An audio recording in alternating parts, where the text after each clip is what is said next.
Welcome to the Wifed Up Now What podcast. This is your millennial marriage management advice, your one-stop shop. So if you are a wife-to-be or a new wife and is trying to figure out how do I manage this marriage that I have gotten myself into, you are in the right place. I'm Coriel. And I am TK.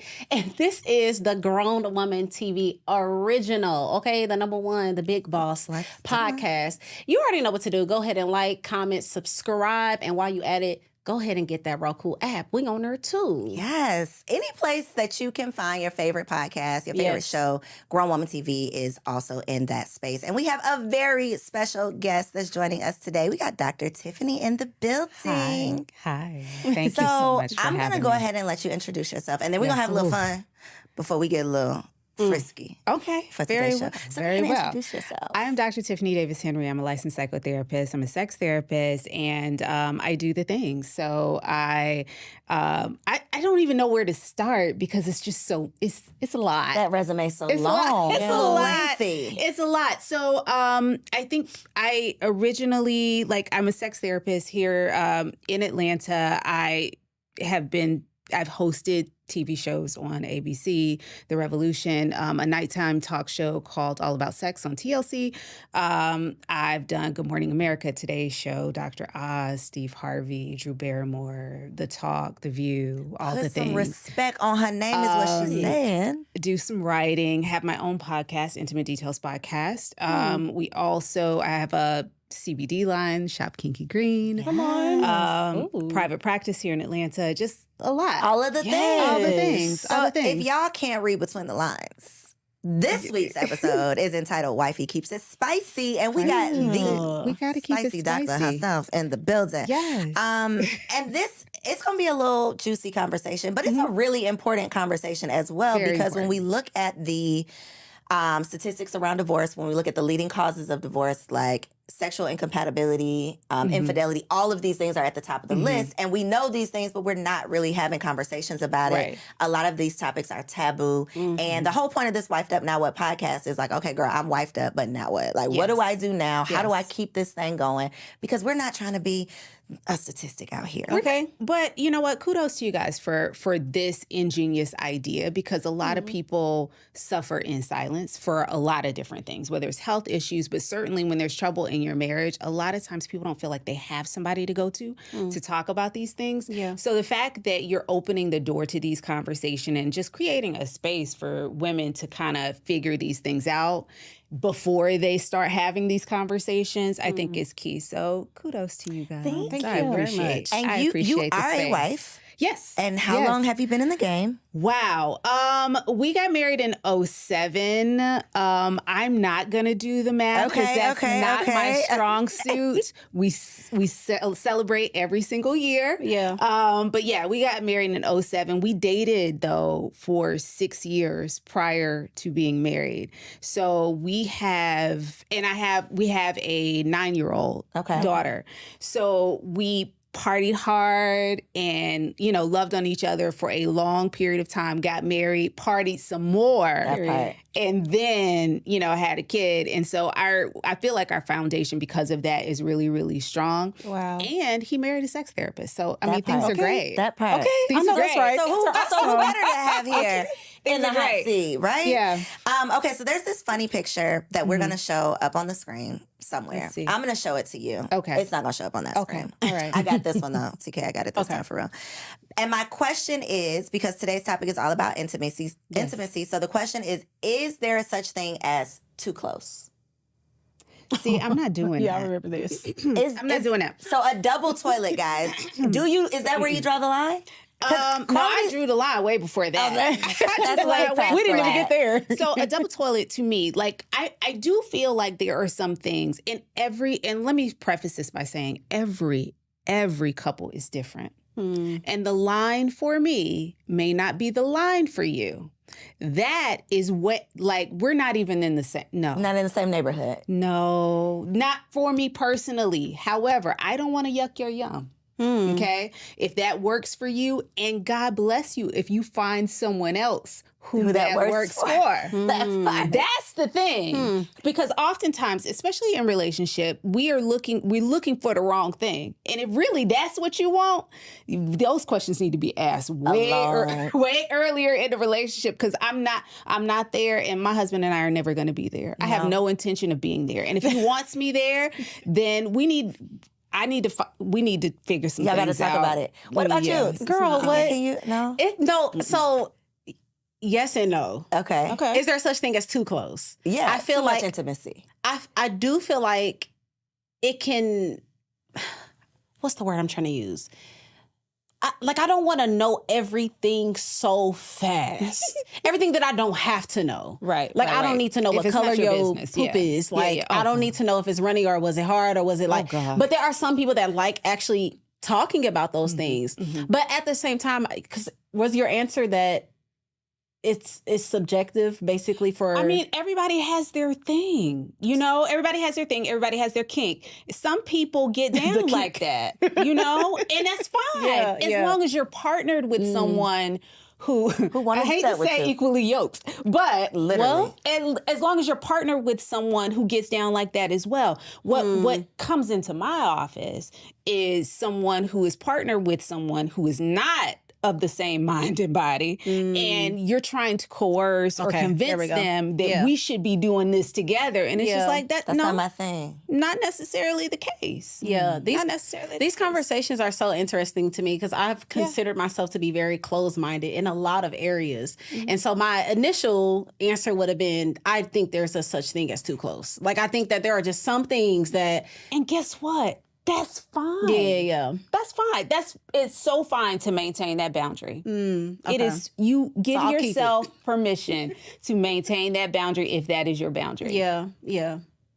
It's fine. It reminds me of my mother. She was a very discreet woman. There was one thing that she was like, your man don't need to see you naked all the time.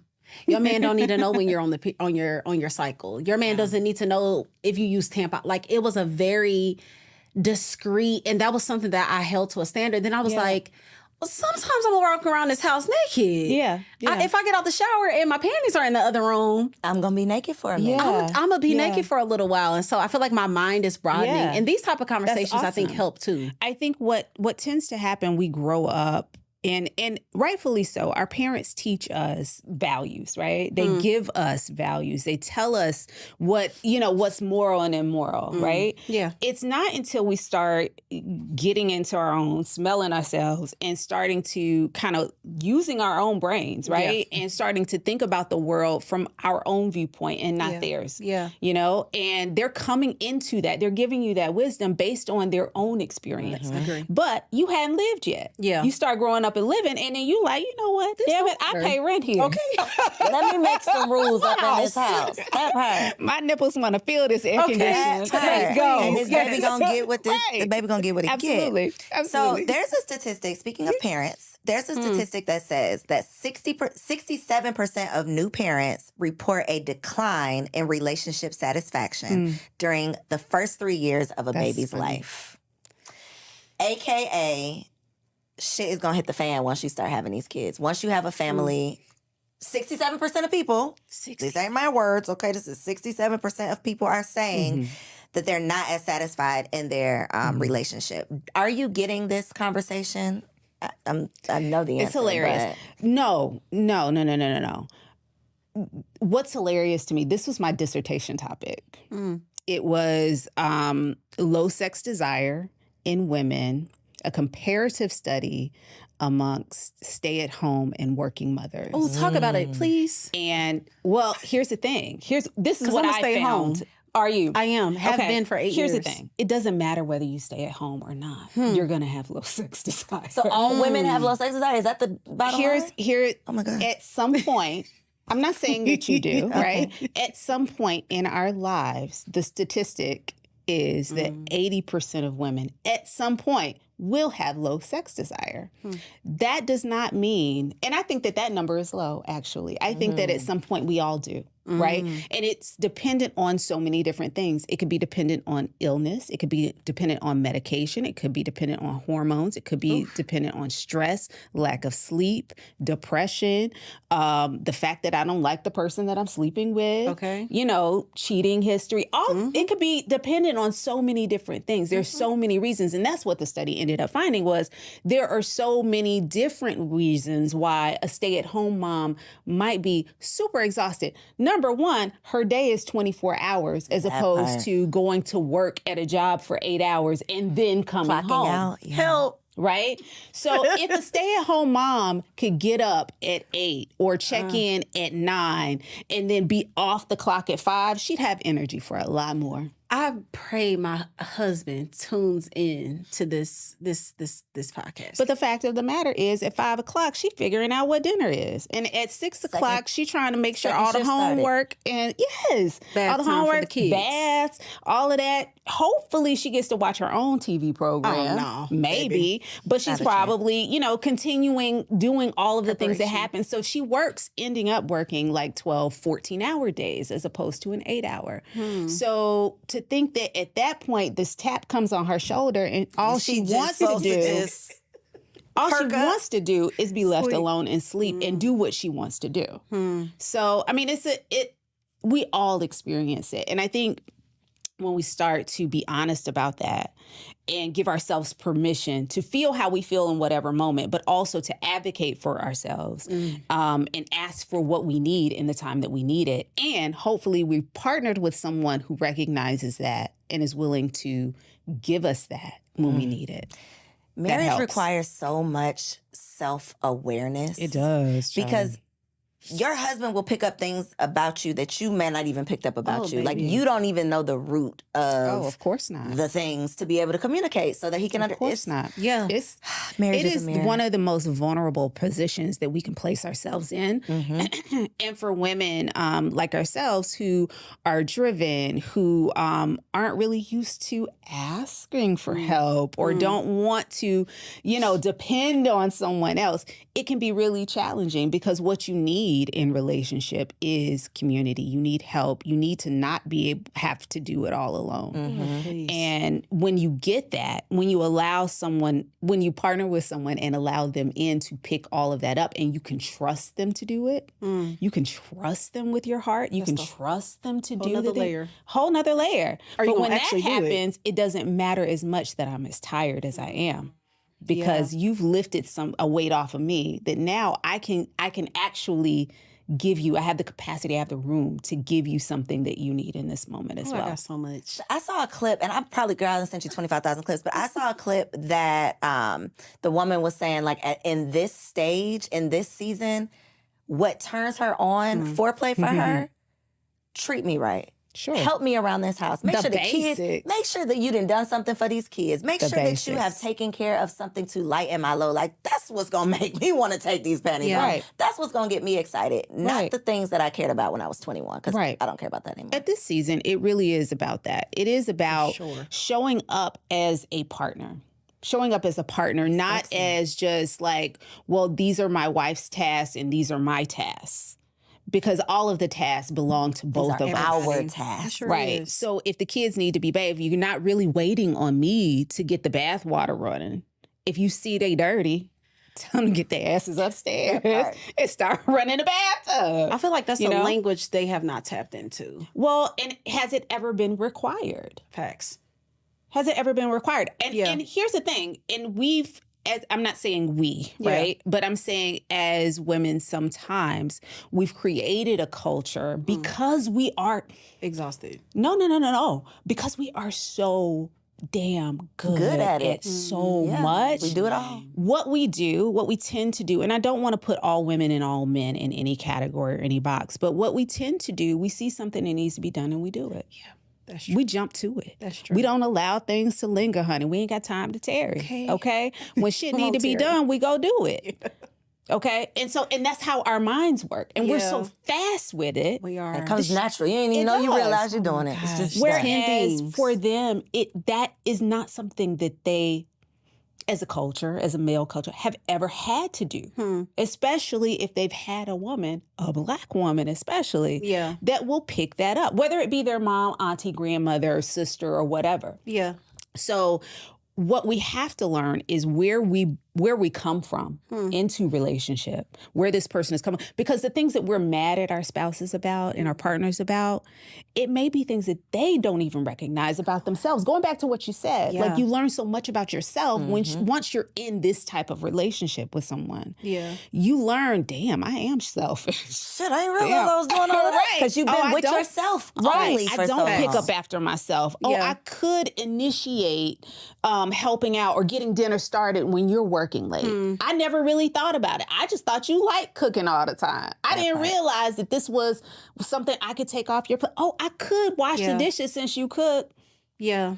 Sure could. Are you feeling like most women are just having the difficulty in expressing it, or do you also think there is a layer into how we are expressing the need, you know what, for you to partner? A little bit of both. I do think that we walk into, I think our biggest mistake, one of our biggest mistakes is walking into a relationship thinking that our partner is just going to read our mind and understand what it is we want and need. But do you think it's because we do that?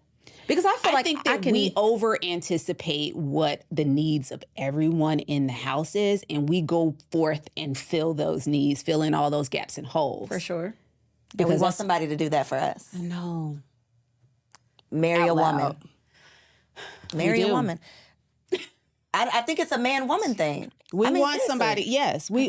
I mean, I also think that we love in the way that we want to be loved. Think about love languages, you know? Yes. We love somebody down, trying to show them this is what I need. This is how I want to be loved. They're over there enjoying it. They love it. But that doesn't mean that that's their love language. I'm going to tell you, my husband told me that. I'm like, I'm cleaning this and I'm cooking gourmet meals. And he's like, babe, I really don't care at all about none of that. It could be a laundry, Not that you don't appreciate it. Definitely appreciate, but it's not. thing. Yeah, that's not. You're doing it to show love, and he's like, And that's you what I can want. Fuck me, and I'll be good. That's all that literally is. it. He literally wants to be called Big Daddy and put it down on him. That's about it. But I'm over here cleaning, thinking he really wants this clean house. But it's like, oh, that's. Let me figure out what you what actually you want. want. And so now that we know that, brother, let me tell you how you can get easy access to exactly what you want.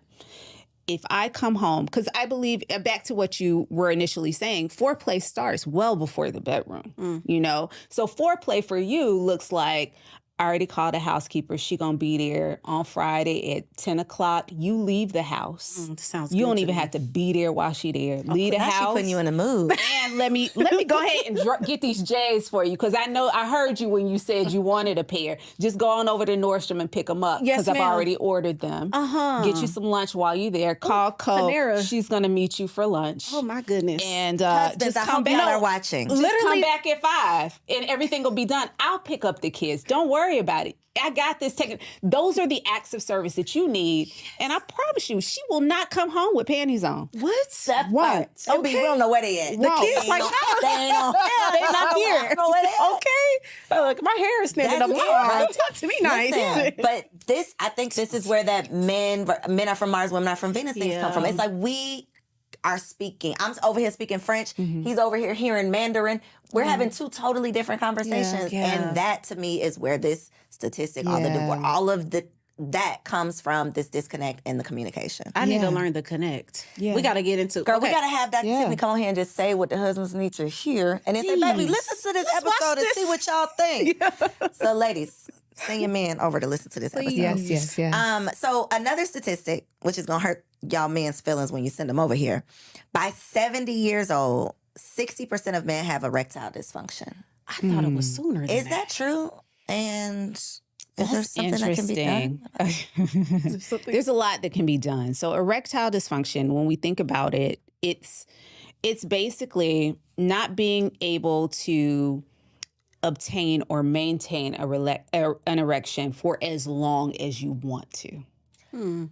So they Okay. can Right. go ahead and get up. Maybe. But they might not It be might be able to just stay up. They may not be able to keep it up, Yeah. or it may not be as hard as they want, like, for as long as they want. And so certainly there are lots of things. And there's so many health conditions too that contribute to that. The one that pops into my mind always is diabetes or blood pressure issues.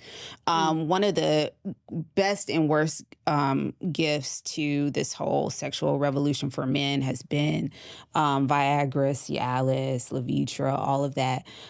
It's a great drug. It's fantastic, but it's also a really tricky drug for a lot of people. Particularly as Black men, we know that we suffer from high blood pressure like nobody else. We know we suffer from diabetes like nobody else. Yep. These are both things that are dealing with our blood, sugar levels, all that, circulation, all of that kind of stuff, right? So, and I will be the first to tell you, I am not a medical doctor, but this is just what I know based on my experience, based on my studies, and based on the patients that I see. Erection is blood flow going to the penis, right? Blood pressure, Black men, high blood pressure, right? What are they on? They're on medications to lower their blood pressure. So what do you think that does to the penis? Oh my gosh. Lowers that pressure. Lowers the pressure. And so they start to have trouble with erections. We need some Right? those effects, like our brains explode. No, that literally, because I thought of a few men. Wow. I ain't even gonna lie. I'm like, yeah, he do got a high blood. And I heard about the wife was complaining about.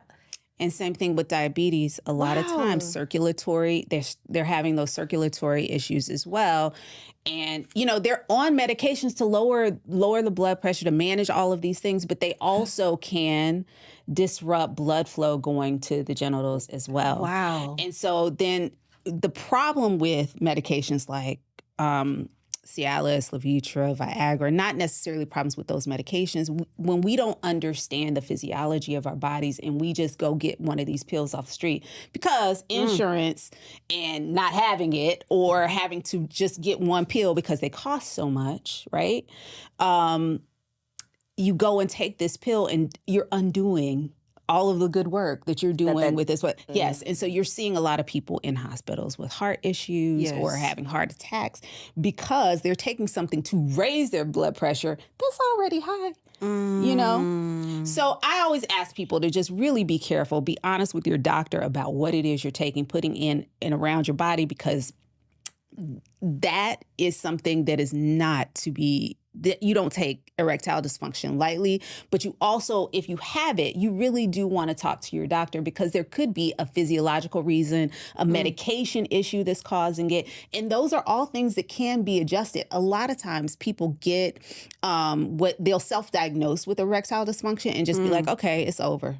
And it doesn't have to be the case. There could be a medication adjustment that can happen. There are certain exercises that you can do to help prolong. Or like Kegels for men? Kinda. Yeah, Kegels will work. I think we have to figure out. So anytime I see someone with a sexual dysfunction of any kind, I'm trying to figure out if it is biological, psychological, or social. Biological meaning, like, let's say there is a medication that I'm on that's causing it, or let's say you have something like high blood pressure or something like that, and that's causing the erections to not be what they're supposed to be. Psychological, perhaps I have performance anxiety. Or a lot of anxiety around just like having not been able to get it up in the past. So now I'm freaked out about it and I just need to work through that. You're stressing yourself out at this point. Right. And then sometimes, like we talked about before, it's a relationship issue. I don't like you. That part. And when your vagina or your penis understands like what it's supposed to do, but your brain and your heart are like, that ain't it, it will not work. There's so many women that come in saying that they can't have an orgasm with their partner or can't have an orgasm, right? But then, we start peeling back those layers. It's really, oh no, I have an orgasm just fine when it's my toy. Okay. Or I've had one, all my life. Is okay, well then what's going on with this one, right? Is it that he's not hitting the corner?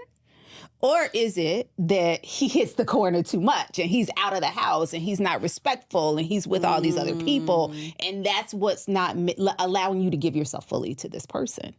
your vagina is doing exactly what it's supposed to do. Wow. Your vagina is smarter than you are. You're trying to make this work. And your vagina's like, no, ma'am. we're not here Not for tonight. That part. We're not here for him. Wow. that. Yes.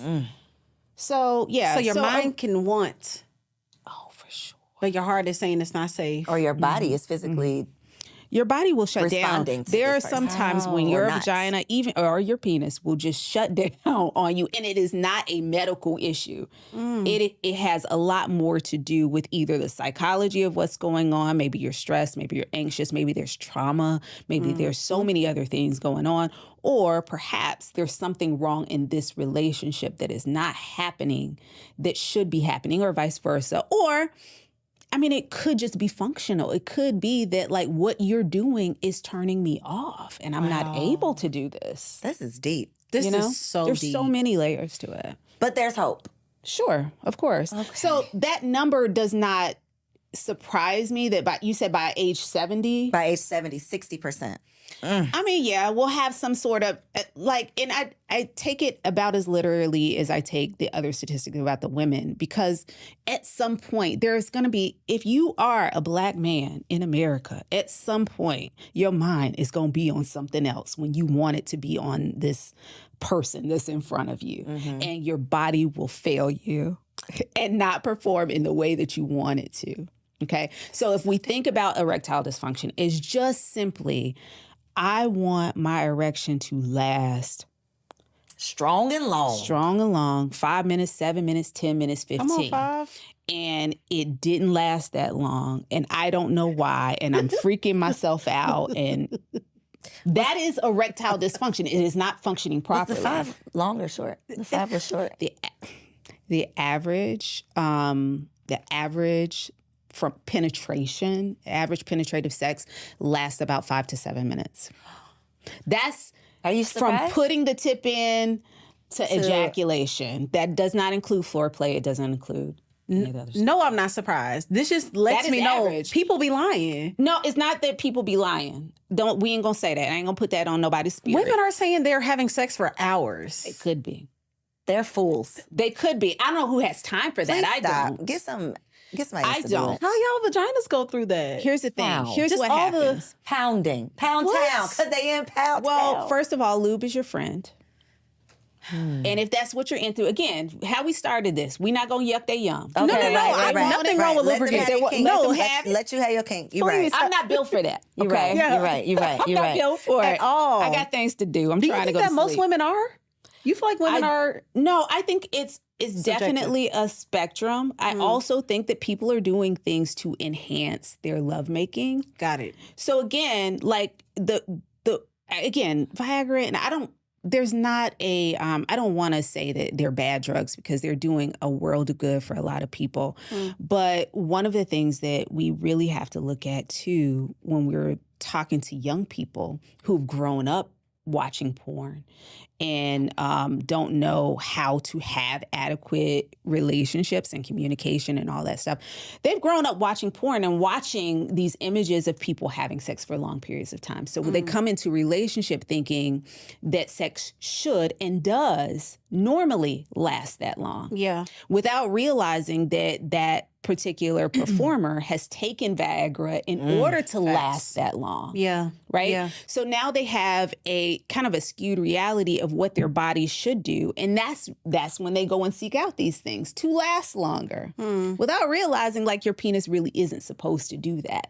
It doesn't need to do that every time. Sometimes you can trick yourself into lasting longer. There's like the pull out method where you start to feel yourself coming, you pull out, and that's what's happening. A lot of times that's what's happening when they pull out and then they want to eat you right quick Oh my and then go goodness. back in. Tell the secret. You know, it's because they're starting to feel themselves ejaculate or getting very close, and they're trying to like hold it off a little bit. That pisses me off like what no are you doing, other. sir? What are you would doing? you Why would you do that? Why? Yeah. It's annoying, but it is. happens. Get your ass out of here. No, But this they're trying to make it last longer, though. This is For so good. who? Exactly. Get exactly. out of here. Why? No, Who that's- are you trying to impress? But this is a conversation in my house. Why do you need to do that? I know you. You mine. I want you forever. I don't care about you none of don't that. have to do that. But here's the thing. I'm impressed. They're already. trying to prolong Already. their experience. I'm glad you love me that much. But let's go to sleep. You see, what you want to sleep. What That's they the want love is language for thing, this huh? to have for go on for a little bit longer. Okay. Yeah. They're trying to extend it as long as possible because they have, and a lot of times they have that number in their heads. The time? They have that time in their head. They know how long they should. But see, I lose track of time. I don't keep up For with the time. sure. Women but are like, yeah, but no, they have like, I should last longer than whatever time that is. You should not. So I'm going to pull out. I'm going to do some other things to distract and whatever. And then we'll go back in and finish this a little bit later. I feel like it's just so good. If you a minute or less, pump me up. What is that? Well, not literally one, but I'm just saying, like, if you can last for an hour, what is that saying about me? I don't know. That's how I feel. That's a lot of energy. That is a lot. And I love that you brought up the topic of porn. Yeah, dinner. Yeah. A whole meal. A whole entire meal. But I love that you talked about porn because in probably late teens, I was definitely addicted to porn. And so going into my marriage, it was all performance based. Yeah. And I love that we're even having this conversation because I think that even though my husband wasn't addicted to porn or anything like that, he had that number in his mind. And I also had this performance thing in mind. What it should look like, what it should be like, how my body should be, like my boobs don't look like that when I bend over. Right. Hers look like that. But I think this is so good because this opens up the conversation to let off these imaginary standards that we have to keep. And first, I told my gotta husband, recognize that they're imaginary, though. No, that's hard. Yeah, because we're both the realization that this is not real. It's not real. What we saw is not real at all.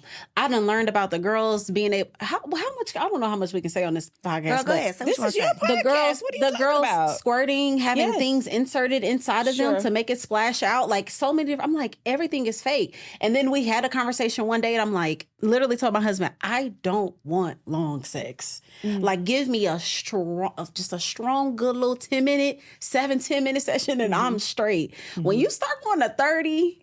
Who are you doing this? It's just so much freaky talk. I done called you Big Daddy, King, Man of God, Chocolate Nigerian. Like, I don't even have no more vocabulary after this certain amount of time. And any woman that I have talked to, in my experience, most women we just want to feel close. We want to feel intimate. And I think letting off this performance, you got me. Like, you don't have to impress me with even a whole bunch of positions. Right. I don't even think it's about that. I think it is, we have to figure out what it is that they actually need.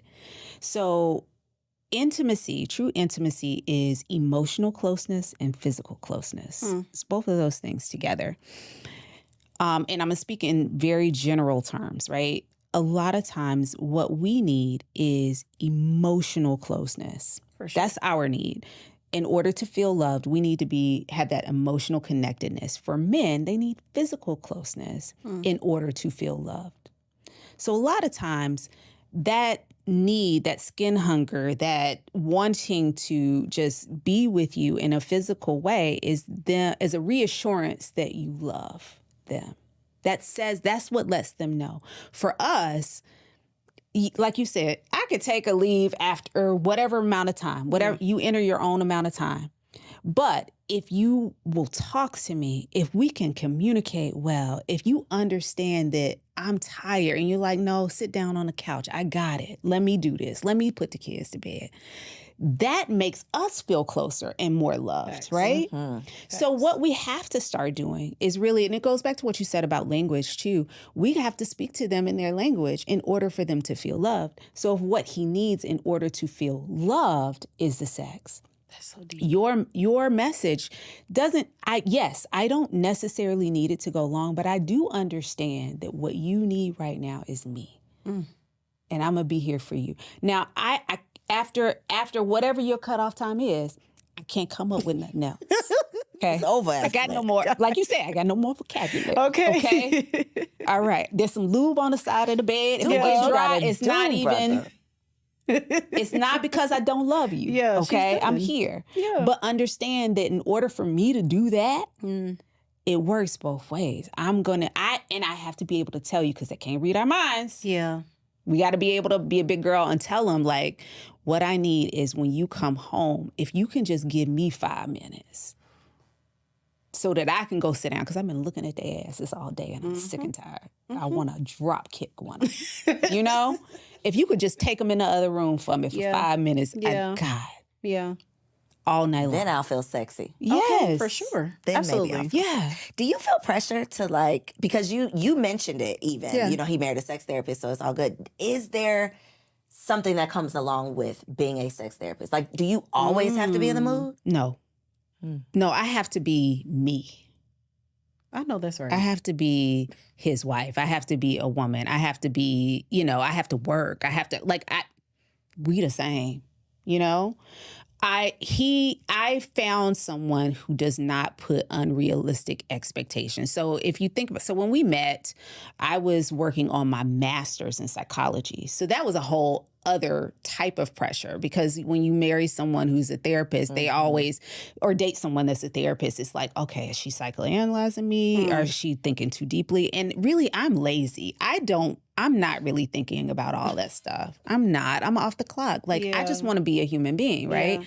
And so the same thing as a sex therapist, I know a lot of things. I know a lot of tricks. Doesn't mean they interest me. Oh, that's right. But I like them. I like to know things. Yeah. I'm very curious about those things. So I can professionally tell you everything you want to know about sex, or at least know where to go get the information. I can look it up. But it doesn't necessarily mean that I'm interested in doing those things myself. And so he is someone that if I want to branch out and be more adventurous in a certain area, or be like, listen, let's try this tonight, he's game. But it's not a situation where he feels like, oh shit, I gotta, you know, eat some Wheaties and take some vitamins and do all these things to keep up with you. No, because really I'm like you, I want to go to bed. Night-night. Yes. Okay, my last statistic. And this one was a shocker for me. You have done so much research. I've done some research. I'm so proud. Because, you know, I'm tired of the people saying the Black community needs to lose its podcast mics. Let me just tell y'all. I know. Who said that? The people are saying that. So I brought some real facts so y'all know that this is in 6 months, they'll have a podcast. That part. Okay. Come on down to Elevate Studio when you are ready to record. But apparently, 15 to 20% of marriages are sexless marriages, meaning no sex in 6 months or more. I'm sorry, what? I did not know this was a thing. I think that's correct. Not sure about the number, but there are plenty of people out here living in marriages where they have not had sex for 6 months or more. Yes, absolutely. Positively the case. Great friends, good co-parents, sometimes bad co-parents, but yes, living in the same house. Not cheating, just not having sex, for sure. 1,000%, yes. So tell me how you feel about these reasons why, reasons for sexless marriage. Intimacy, confidence issues, spouses with differing desires, asexuality, and infidelity. All of it. All of it. I see all of it. I've seen cross-dressing, like one person is cross-dressing and the person doesn't understand. I've seen the infidelity and we can't bounce back from it.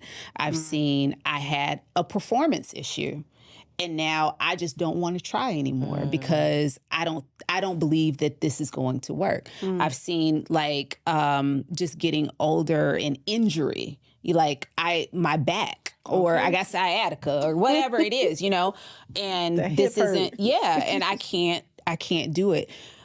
There are so many people that just give up on having a sexual relationship because of incompatibility or because of we want two different things, but choose to stay in a relationship for various reasons. Maybe it's finances. Maybe it's I really love and care about this person. Maybe I don't believe in divorce or, you know, there's so many reasons, but you would be so surprised. I'm sure, you said, there are so many people living in sexless marriages that are okay with it too. That part. That are okay with it. There are some that are in it and are not okay. And then we have to work. And those are the ones that make it to the office, quite frankly.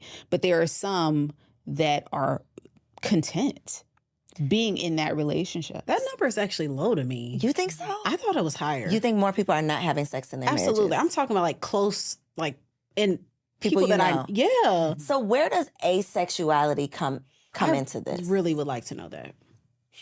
And can you define it for the people who are unfamiliar? So I really love for asexual folks to define how they, express their sexuality, because I'm probably going to butcher this.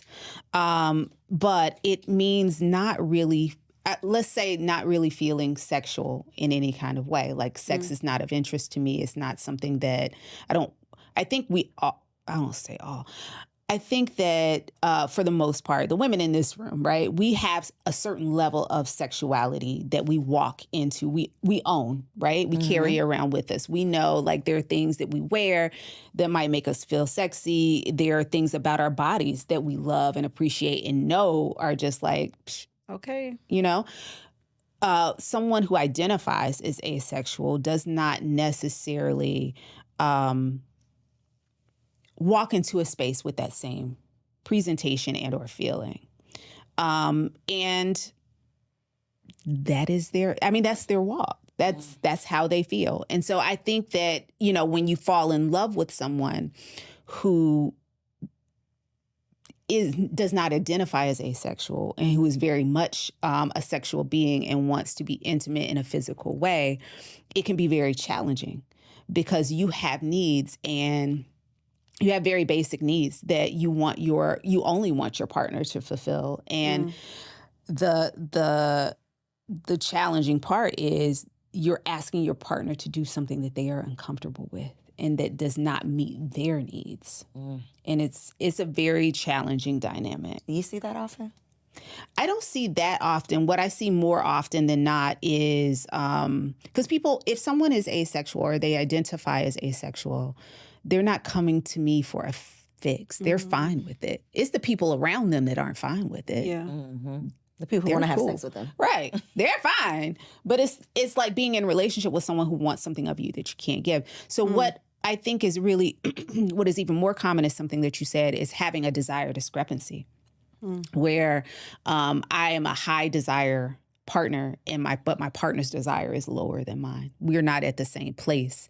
And that is super common. I would say that's more common than anything. And that's and the beauty about that is that our desire is going to change at different points in our lives. Agreed. So at some point, I might be the higher desire partner. Yeah. Where I want it all the time and my partner's desire is lower than mine. And then there are going to be shifts in our relationship where now I don't want it ever. Please don't touch me. Yeah. And you're tapping me on my shoulder every night. Yeah. So we have to understand that lower desire does not mean I have low sex desire.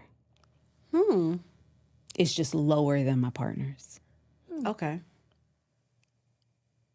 But that could definitely cause some stress. It definitely does. It definitely does. But what we have to do, so I like to use this kind of analogy, and this is great that you have a visual component to your podcast, right? So if you think about this line here being normal, right? And somebody in the relationship has a desire that is way up here. My desire is still normal. And yours is high. But to this person up here, it's going to feel like mine is low. Right? And it's really unreasonable to ask, let me pull these back down. If we're both normal and this person is low, like truly low sex desire, like I never think about it, never want to have it, it's not of interest to me, I don't even want my desire to be any higher, low, right? It's just as unreasonable for me to ask this person here to come all the way down to here. Think about that. To not have sex anymore. Right. That's unreasonable, right? What we want to do is ask both of you to move a little bit and create kind of a new normal for your relationship. Understanding that sometimes I'm not necessarily going to want to do it, but I understand that in order for you to feel loved, I got to come up a little bit. And I also have to understand that every time I want to have sex, you're not going to want to. Yeah. And I just need to go in the bathroom and jack off. Or whatever it is you do, There are going to be times when we have to meet somewhere in the middle, and I'm not going to always be able to come up here, and I can't expect you to come down here. That part. Yeah. It's reasonable for you to be exactly where you are. Speaking of coming to a place of compromising, so if your husband is high, you're low, is there any practical things that you can share that could enhance lifestyle changes, habits, any gems you can drop to us that could help assist? much. We've gone through so much. I think having honest conversations about what you want and don't want is key, right? And being upfront about that, trying to get the embarrassing stuff out of the way. It's a weird like homework exercise, but I love telling people to come up with these always, sometimes, and never lists. Like always, let's create a list of things that we're always going to do. Yeah. Like oral sex is never going to be a problem. I'm never going to say no to that. I'm always going to do it. Sometimes like... Is this real? Yeah, I'm like, for you? No. Your life? No. Oh, okay. I mean... Do Is that your rule? Yeah, you're like, no, I don't have those rules. Okay, I don't have those rules. I'm just throwing things out. That is. I will never say no to giving you. To giving you head, I would never say. Both ways. I mean, I feel like your husband's never going to say no, right? No. Yeah. Wow. Husband's never going to say no. But no. That's bomb. that is No. No. for y'all. I mean, it happens. I mean, it's automatic. So, I know that's right. So, but then there are going to be some things like I'm trying to think of something like I'm not into anal sex, but I know you like it. So sometimes, right, on your birthday This is or heavy, ma'am. on, This is heavy, ma'am. but not on a school. I can say that can happen sometimes. This is not my personal list. I got you. I'm just saying. I'm throwing things out there, right? But then there are going to be some things that are non-negotiable. Like you will never tie me up, or I'm never going to, whatever it is your kink is or turn you on or something you like. Like I'm never going to let you put your finger in my ass and then put it in my vagina. Like that's not going to happen, right? Let's draw the line there. Wow. Okay? I mean, you asked for a line earlier. There it is. Thank you. There it is. Thank you. There is a line. Okay. Right. There it is. Wow. So I think coming up with these always, sometimes, and never lists are great to do up front. Like we don't need to be in the Always, bed sometimes, talking about never. this. This can happen at the Wait, kitchen say that table. again. We don't need to be in the bed talking about this. Always, sometimes, and never. Okay. So these are things that are you don't never have to ask. I'm always going to do it. Like we're always 69. Yes. Every single time. I don't care. Oh, yes. Let's do it. Sometimes I felt like that was real. I felt that too. That was giving transparency. Go ahead. Sorry. Go ahead. Sorry. Perhaps it is. Perhaps it's not. We've been together a long time. Long time. I know that's right. But then, there are going to be things that are just like, it's not necessarily my thing, but I know it gets you off and you really love it. So, babes, you know what? Tonight, I'm going to do that. Wow. I don't feel like a lot, well, in my experience, I don't feel like a lot of women are like that. Like if they don't want to do it, it's just hell no. It's not like You got to find your things. There are some middle grounds. I don't think that we talk about it enough That to is figure out true. what those middle grounds are. We do draw those lines in the sand, say, I'm not doing that, or no problem. Yeah. But I think there is some wiggle room. I do. I feel like there is for many, if we would have those conversations. What you thinking about, I Cole? know, right? Yeah, I could tell I was thinking about something. What? Because Middle we lady. have literally just, not you and I, me and my husband have been having this conversation. Y'all seen the clip with Kevin Gates spitting in Which that one? lady's stage? I mean, spitting in that lady's mouth. I on heard stage. about it. I didn't watch the clip. I got to draw a line there. And this was the thing I sent to my husband, like, yo, Don't you ever in your life. this is on the other side for me. Again, no judgment, do what y'all want to do. Yeah. But that to me is like, Yeah. there's a line between freaky and nasty, and that's on the nasty yeah, side for yeah, me. yeah, sure. That what made me think. I mean, you made me Never? think of that with your Yes. always, sometimes, never. Because Yes, that's that's in my good. never. Pile. Yeah. And that's perfectly fine. And I hope that he knows that before he attempts said to do that. that part. Yeah. That's why we got to talk. Well, you can't wait and have these conversations After it's done. after it's done or in the midst of or right before. Don't have these conversations in the bed. These should be things when y'all are taking that long drive somewhere, start having those conversations. when Like, the pressure isn't on to That's do so it in the good. moment. Right. I need to right, I think I'm gonna You need to revisit think this that. comp. You gonna revisit it? Yeah. like For it sure. could be, and it could be even like going back to what you said about porn. And I don't know where you are in your journey. 0. But okay, great. So it could be like, that might be a never for you. Yeah. Like I'm never, like, do not introduce that. I can't do that. I don't want to go there again. That could be on your never list. It also might be, I'm not putting this on you, it could be on your sometimes list. Like if, anniversary. yeah, maybe. Whatever works for you. Yeah. You guys have to figure out what works for you. So knowing that there are so many different desires, Sure. and obviously we're two different people coming into this relationship. Yes. Everything is different about us for the most part.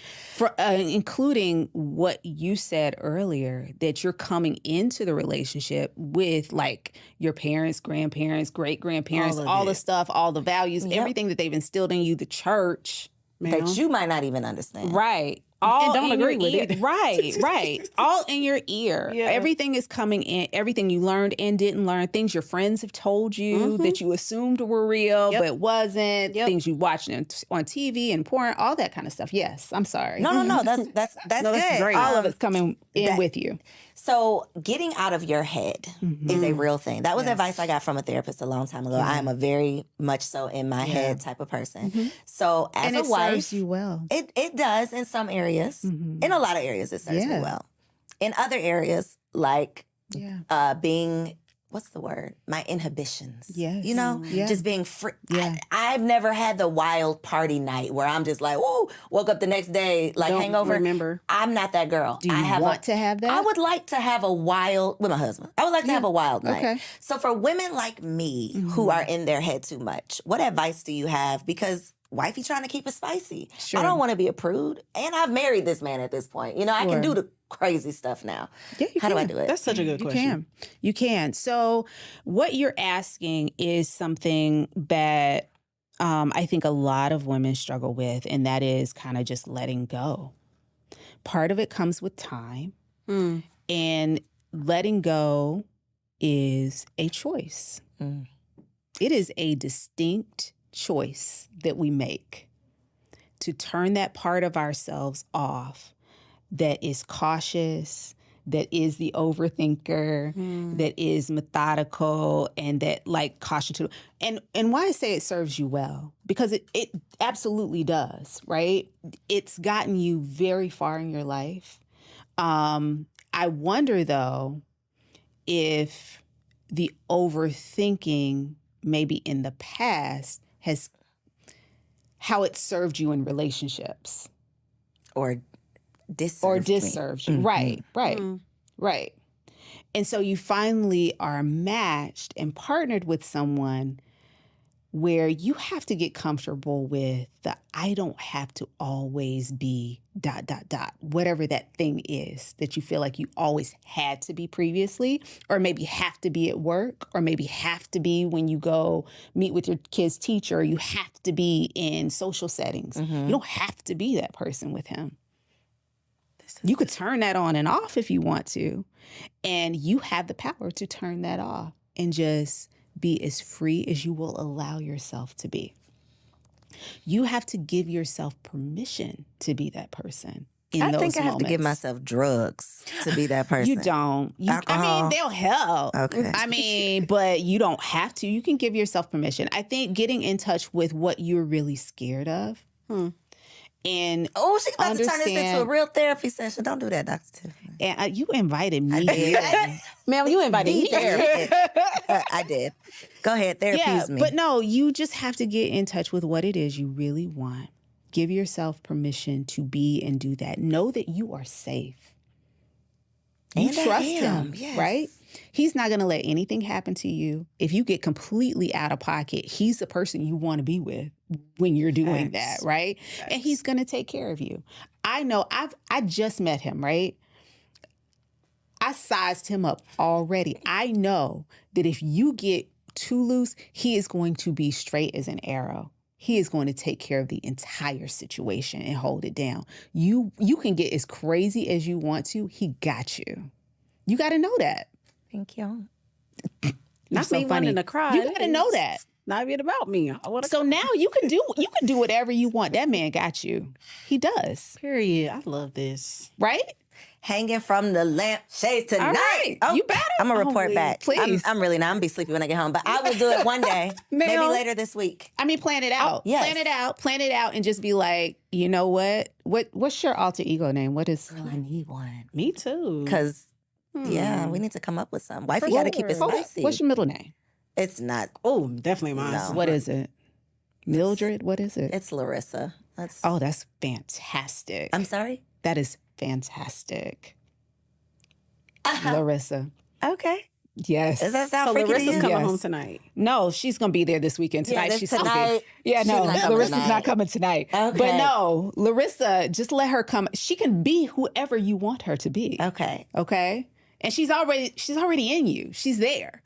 Allow her to be your Sasha Fierce. Allow her to be that person that you know. I mean, if you want to change her name, you can, but she's already there, honey. She's there. She's and in she's there. ready to work. Come on, ready to work. Okay. She's ready to work. Okay. So let her do what she do. I want to ask a question because I feel like this is something that's pretty popular with men feeling like I had her hanging on the chandeliers, just doing the do when we were dating. And now that we're married, it's giving dry. It's giving boring. She don't know how to ride no more. It's just missionary and from the back.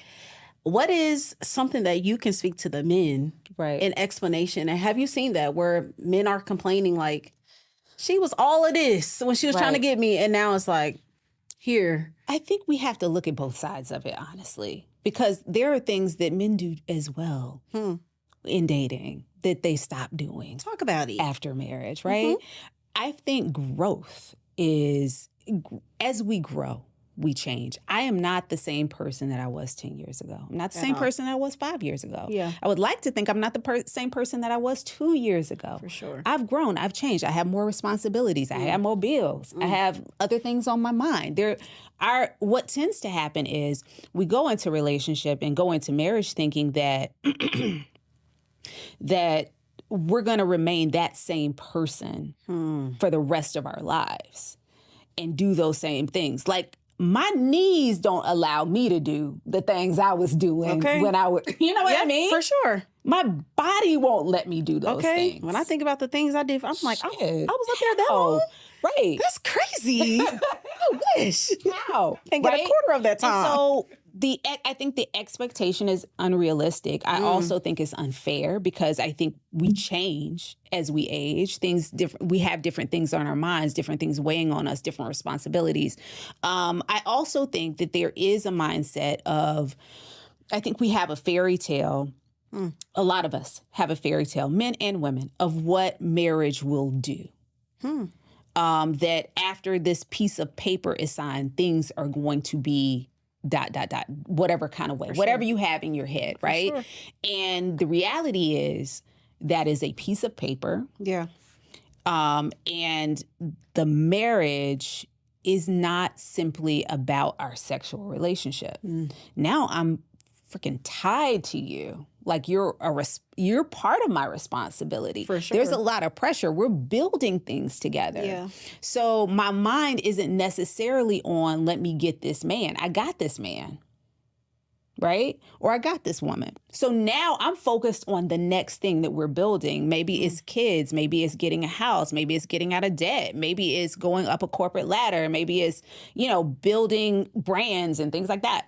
Like we're thinking about a lot of different things. And I don't think our minds, especially as women, our minds aren't as hyper-focused on sex. I think the mistake, I'm sorry, in your example is, in that way of thinking, is these are the things that I have to do in order to get this person. Right? So when you hear that from someone, they're thinking, I have to do all of these things in order to get this person to marry me or to get this person to be in a relationship with me. Yeah. But that's not sustainable. My advice would be, whatever you're doing now, can you keep up with that? Because it's got to be in here. It's got to be genuine. And if you're a high drive person and that's just how you roll, then yes, that will continue. But for a lot of us, it is not sustainable. For sure. Especially when you have kids. Yeah. Like how? How? Kids, I didn't have businesses. nothing to do before. For now sure. I have everything to Right. do. And the That's big. expectation of your partner has to change. And it should, especially if he or she is truly your partner and in these trenches with you. All of our responsibilities are changing. Right. Not just mine. Because you should be as tired as I am. Okay. Okay. You should be as tired as I am. But on next week's episode, you are not tired at the end of the day, What about sir. that? something is wrong with the math us. ain't mathing. For Yeah, sure. something Something's wrong with something ain't us. working over because here. we both should be equally as involved, invested, tired, strung out, whatever. Because this is our responsibility. It's going to feel and look different on both parts because we're two different people, and our responsibilities are our level of expertise in these areas are going to be different. There are some things that you're going to take charge in because you just know it off, like you just do that. And there are other things that he's going to take a lead in and worry about, but you should both be putting in the same amount of energy into those things. Yeah. So if he is putting in a lot of energy into someone else with his cheating ass, and you decide to take him back, because this happens, right? Real life, this happens. We know the statistics. I don't have the stats on that, but we've heard all the statistics. Sure. What is your advice for intimacy for a wife who decides to stay after infidelity? I'm just going to change your question a little bit and just say the person that decides to stay. That was a real biased way I asked that question. I was assuming the man was a cheater. I did. You're right. I did. And I say that just because I've seen both, where the female partner has cheated and the male partner has cheated. If it's a heterosexual relationship, it may not be. And I like to refer to it as the person who was unfaithful and the person who was hurt. Okay. Because those are two different places that we're coming from. So I'll give you a statistic since you don't have one on this. Okay. It takes about 2 years to get past an affair. Like to get over it fully? To move past it, yeah. I don't know that you're ever really over it. It's always, it gets smaller and smaller and further back in your mind. But it does, you don't forget it, you know? But it does take 2 years, at least about 2 years roughly, to move past it. The challenge is the unfaithful partner wants that 2 years to move very quickly. They want you, like I've said, I'm sorry, what else do you want me to do? I'm here, what else do you want me to do? I'm not seeing her anymore. What do you want me to do, right? And they want you to move very fast and very quickly through your grieving process of this old relationship and how these things went, and they want you to forgive and let's move on. The hurt partner, though, also has to, and this is a little challenging. We have to think about, as the hurt partner, what did I do or not do that made being unfaithful a viable option? That's a hard one. And I'm not saying you want to blame the victim, okay? I'm not saying we're victim blaming here, or that the person who was cheated on is responsible for that. The person that stepped out in the relationship is the one that's responsible for the action that they did. What I am saying is we have to look. I really always like to look at, okay, how could I have done things differently? And it may be that I couldn't have done anything. I'm perfect, right? I'd like to think that. But we also have to think, is there something that I'm doing or not doing that made this a more attractive option? I can take some responsibility for some things.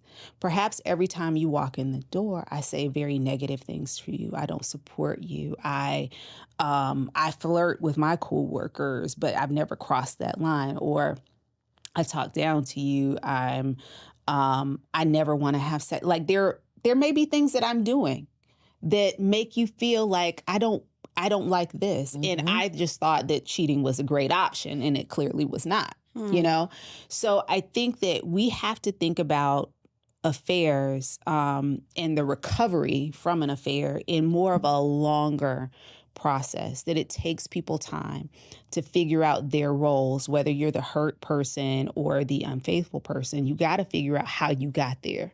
Both people have to figure out how they individually got there, and then do the work. In couples work, I oftentimes will have the couple as a client and then encourage them both to do some individual therapy, because there is so much that we can learn about ourselves in an affair. And sometimes doing that individual work can make the couple stronger, because you start to understand, okay, here's something about myself that I recognize. I never I never was vulnerable enough with you. I never let you in. I never acted as though I even needed you in this relationship. And so you felt validated outside of the relationship when really I need to work a little bit more on making sure that you feel loved, appreciated, needed in this household. I wasn't doing that.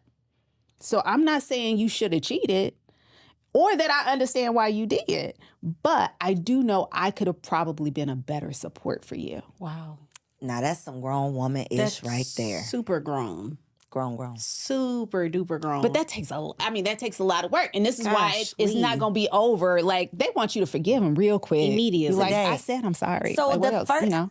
I have, thankfully, I mean, I got cheated on in college, but that don't count. So I've never been in a real adult, relationship and gone through something like this. But I can just imagine if I decide to stay, the first time we have sex again, what I can just imagine what that would be like. Many things. I'm thinking, and I'm already in my head person, Yeah. so I can just imagine how tough that would be. Gosh, It's tough to even get to the point of having that That's what first I sexual imagine. experience, right? And then you're thinking, okay, especially if there's so many layers to this, right? Because what if their quote unquote reason, right? The reason that they tell you that they had the affair is because, well, our sex isn't great.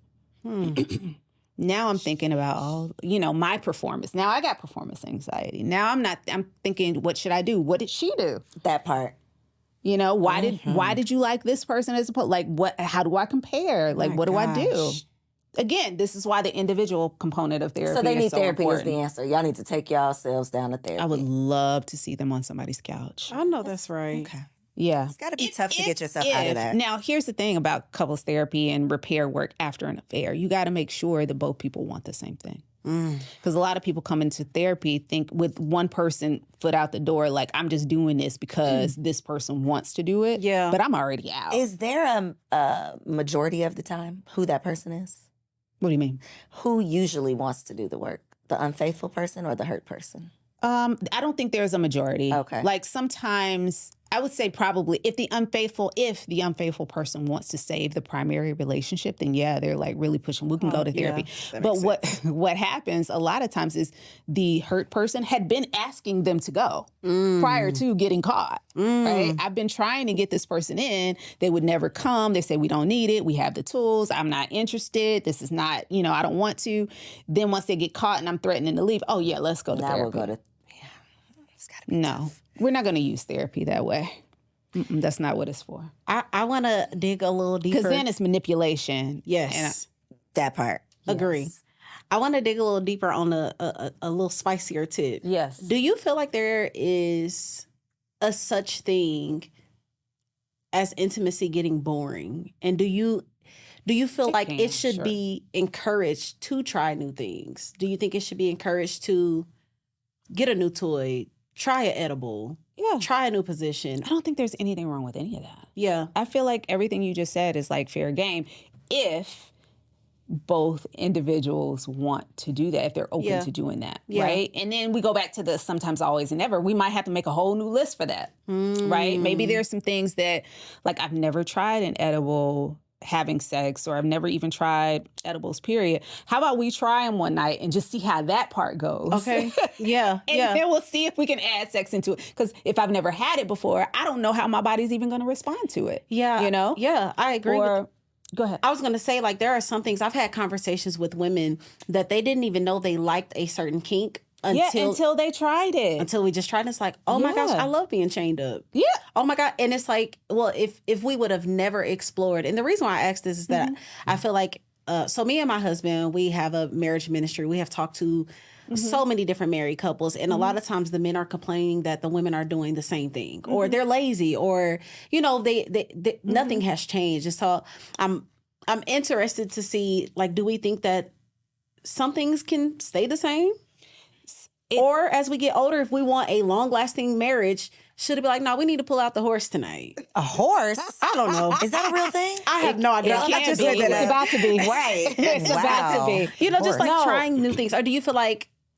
It really depends on your partner, right? I don't think I do not think there's anything wrong with anything that you just said. And I think that we have to, if there are things that we're interested in doing, we have to be able to share that with our partner. I think the problem is historically in our relationships, we haven't been able to have those types of conversations about sexual exploration, about the things that have interested us, that we're interested in, about the things we've always wanted to try, but never had that person that we felt free enough to try it with. Yeah. So we have to start having those conversations early. I think the challenge usually is that now you're springing it on me. Ooh, you want me to go from doing nothing or a missionary position to a horse. Right. And I don't even know, and we ain't even talked about nothing in between. Can we build up to that? Like, you're just springing this on me because, like, you're sexually frustrated, which I get. Yeah. But how about we, again, have this conversation outside of the bedroom? For sure. You know, not during intimate time. Yeah. Where we can talk about these things like, okay, you're interested in, okay, how about this? How about I've never introduced a sex toy. How about we go to the sex shop together on a date night? And we'll pick out something together. Or maybe I'll pick out something and you pick out something. And then we'll come home and figure out how we're going to use these things. Yeah. Like, there are so many different ways to incorporate it. I think sometimes we surprise someone with something. Like, you can't just whip out your, 18 your anal beads. Right. Yeah, your 18-inch card and be like, let's do this. 18, wow. How? I'm like, Googling is our so many canal that things. long? No No, way. it's 4 inches. Oh, wow. Yeah. Wait, So are we, we're stretching it out of... what's happening? Oh, How does The it go? barrel of the vagina is only about 4 to 5 inches long. Yes. barrel of the vagina? Yeah. So if anyone is like, they're 12 inches, like, They're a liar. I can do something with about half of that, but the other half that's all you. What's the average size?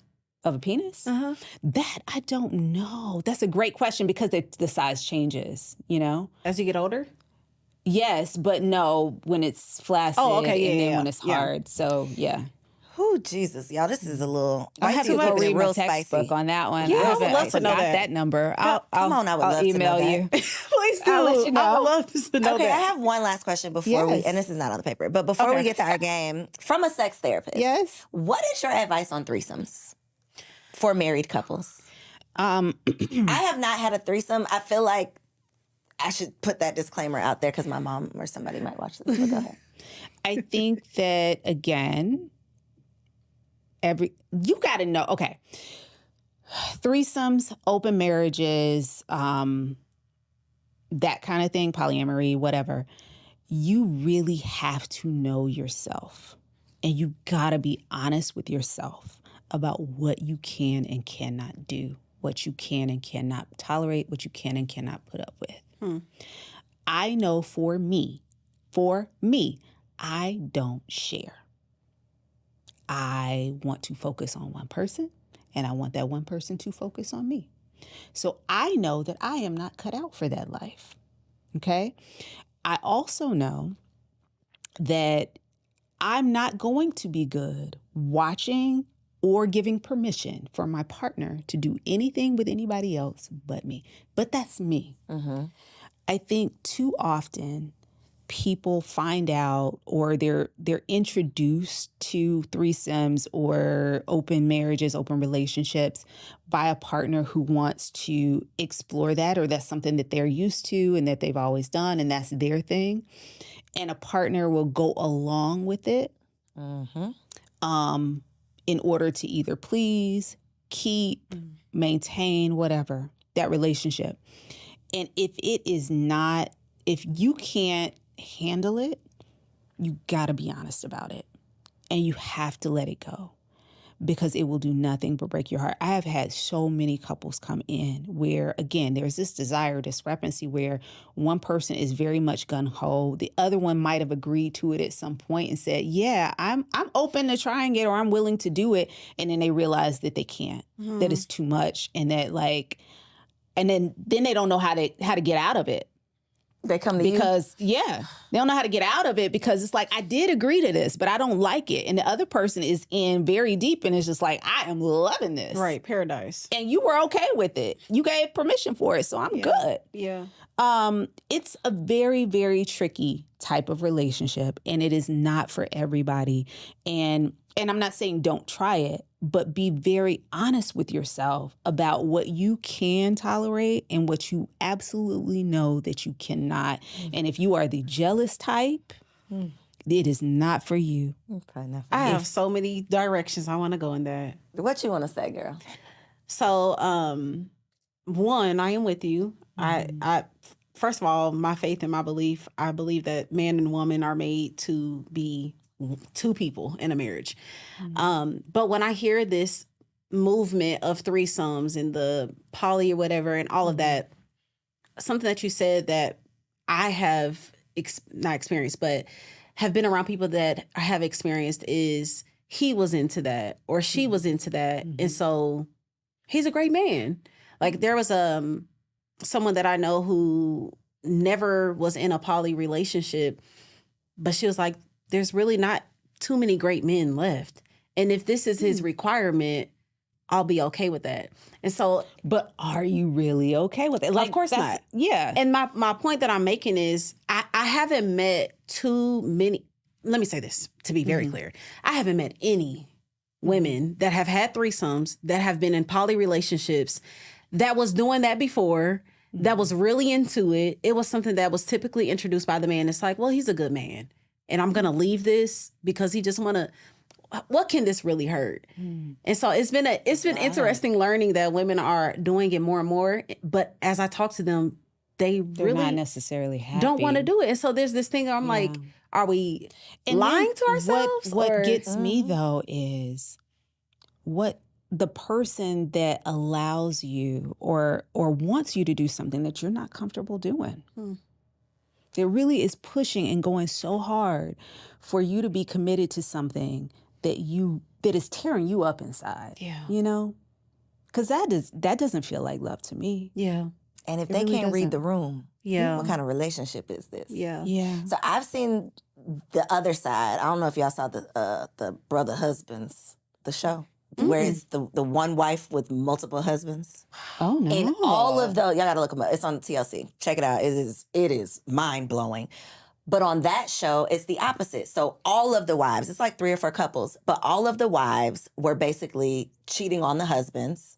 And then the husband didn't want to leave the wife, so they just decided to open up their marriage. And that's how they ended up being poly. But I have not seen a couple where we were both into this, we both decided to do it. Yeah. They might say that, but if you dig a little bit deeper, it's always like, well, one has started to step out, or well, one was starting to feel some type of way. And in order for us to keep this together, And based on my professional opinion, right?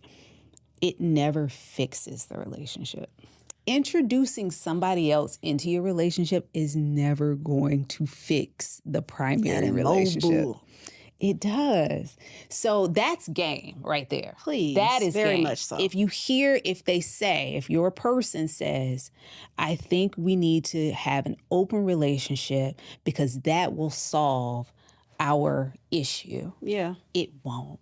It absolutely he playing in will your not. face, or he or she. I need to stop. Yeah. It's like Okay. that. I'm Right. sorry. Only He or men she cheat according is to playing. God. Yeah. Black men don't cheat. That's the thing, Yeah. right? Okay, it's game time, guys. All right. Ooh. Oh, sorry. Thank you. Okay. Ooh. So, fun. Dr. No, you Tiffany- get one. Oh, I No, get you get one? one. Oh, Yes. it's It's- yep. Okay. Oh. We're playing Okay. Have Fun Have fun or or Run. We don't have any sound effects, so that's why I had to Okay, do that. great. In So- post, you can fix that in Exactly, right? post. There you So go. I'm going to read a statement. This is for my single ladies out there who are interested in becoming wives, right? okay. So put yourself in this position. We aunties right now, okay? Oh. Big sis. Oh, I didn't You realize. big sis. Yeah, I'm You like, you not aunts? auntie. Not You auntie big yet. sis. But they come to you and they're like, yo, I am dealing with the man who, and then we're giving them advice. Got it. Have fun or run. Okay. Got it. I love it. So, auntie, I'm dating this man. He doesn't want to take me to his best friend's wedding because it's out of town and he doesn't feel comfortable yet. Should I run or have fun? That's so vague. It's very vague. It is because you don't know how long How they've been long? dating. That's my first question. Yeah, I don't know Okay. how long y'all are. Yeah, I don't know how long y'all have been dating. I think that it's fine. Like if y'all have been together for 3-4 years, then problemo. For sure. But if it's been 6 months, like he don't know you that well, and you don't know him that well, and like have fun with your girlfriends that weekend and Relax. make him miss you. For sure. Let him know that you're having fun that weekend while he's gone. And yeah. Family is a big have deal. fun. Yeah, it like is. meeting to me, because I know some people, they done met 10 girlfriends and boyfriends. My family met 2 people, and the first one was a mistake. So we take meeting family. We work out or not, mama gonna be mama, daddy gonna be daddy, boyfriend. Right. I mean, not boyfriend, but best friend is gonna be best friend. I'm not introducing to no little floozy. So depending on how long they've been dating. Yes. Okay. Yeah, I think so. Okay. Okay, so I'm dating somebody, but they think marriage is unnecessary because you don't need the government all up in your business. Oh, okay. Run or have fun. I know I'm like half. I would say run. Okay. And I'm saying run because you guys don't want the same thing. Okay. Yes. So you want to be married. This person is telling you that they do not.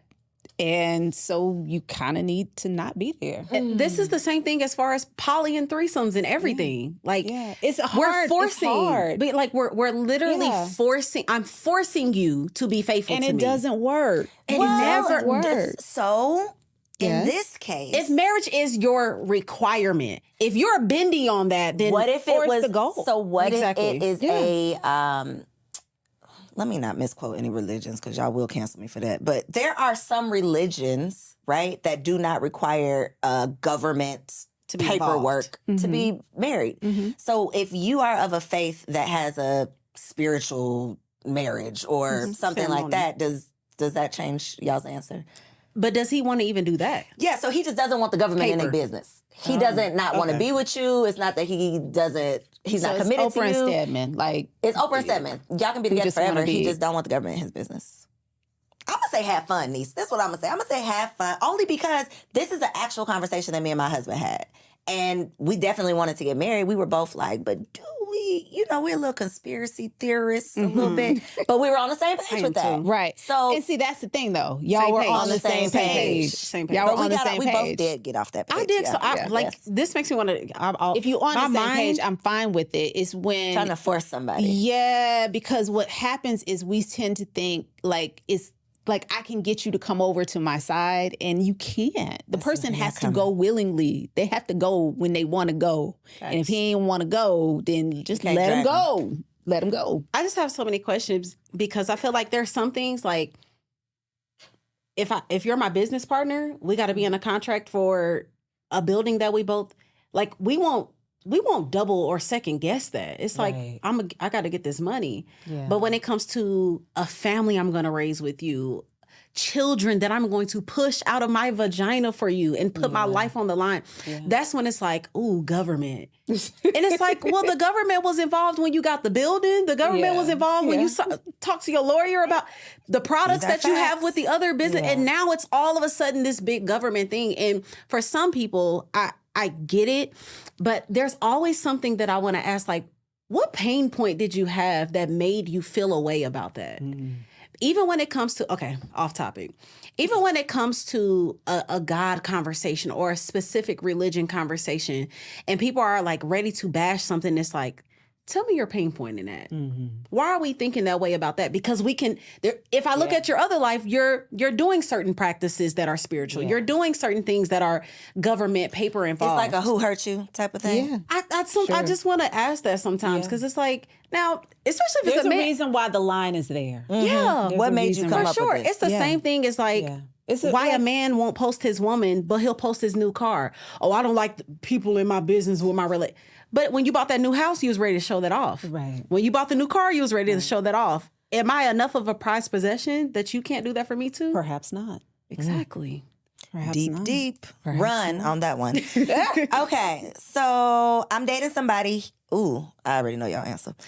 He wants to try an open relationship because he thinks we both need more freedom. Are you kidding? I'm sorry, I should have skipped wish. that one. I Okay. wish. All right. No, girl. Last but not least, he isn't interested in living together until you are engaged. What? I think that's a phenomenal idea. Please don't move in. She's like, I'm proud to be different. If I had listen, I am so pro shacking. Oh wait, I think I gave the wrong answer. I'm fine with I said have fun. I mean, Wait, no. what did I say? Read the question what's the again. question? Oh yeah. Okay. He isn't interested. He does not want to live together until y'all are engaged. Okay. Yeah. That's Yes. you said the right I thing. think I'm fine with it. I'm fine with it either Is that way. my Like answer? if You he don't think y'all should live together, is what you're Right. saying. Okay. Boom. Yes. I'm sorry. Right. That's what you're saying too. Yeah, I'm just thinking through why I'm feeling that way because I'm fine if they decided.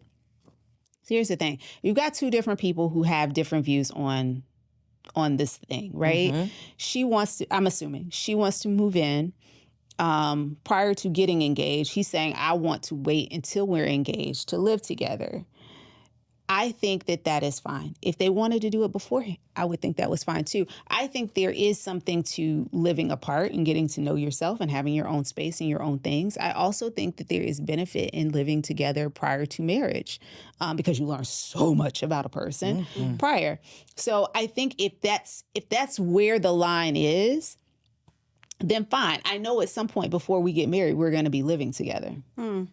And if it takes us knowing that we're actually in the process of building something, because great, I'm glad that we're living together once we decide to get married because we need to cut down on some of these expenses because our wedding might be fire and I might need the extra cash, you know? So perhaps we need to combine forces at that point, and I'm fine with that. I don't see anything wrong with it, but I also don't see anything wrong with what you're saying. Like, What's your but here's the thing. Why does he not want to live together? Because he hiding stuff and he wants you to have that ring on your finger so it's too late. And so you can't leave. That is why you feel that way. You say I'm scarred. Who hurt me? Yeah. This was my situation. Yeah. And if I had not moved in with it, if we had not lived together, I would not have known what I needed to know to get out of that relationship. Oh, I never would have thought of that. Yeah. Like, that's making me change. Okay, no. Yeah, that's the why. It's the why. It's the why. The why is a big... You got to know the why. Because if it's just a blanket, like, I just want us to, have our own thing, like, it could be like, maybe I've had roommates all my life and I've never lived alone. And I just want the next 6 months, a year to, like, finally be on my own, get accustomed to paying my own bills and not having to split with someone, to know that I got it, to not even worry. I just want to walk around my house naked. Yeah. I want to live by myself. Because who says, like, what if this is flip-flopped? And it was a female that said, until a ring is on my finger, I don't want to live with anybody because I want to be in my own space. Like, I think it's fine. Yeah. But the why is important. Like, if it's because you got something to hide or you running a whole bunch of other chicks through there, then we got problems. And us not living together isn't the problem. It's the fact that you're doing something that I don't need you to be doing if we're trying to build you think something. I'm not going to find out about? Yeah. So you're changing your answer? No, I was... It's a complicated answer. It's complicated. It makes me think about certain things in my marriage that... So me and my husband did shack up, for sure.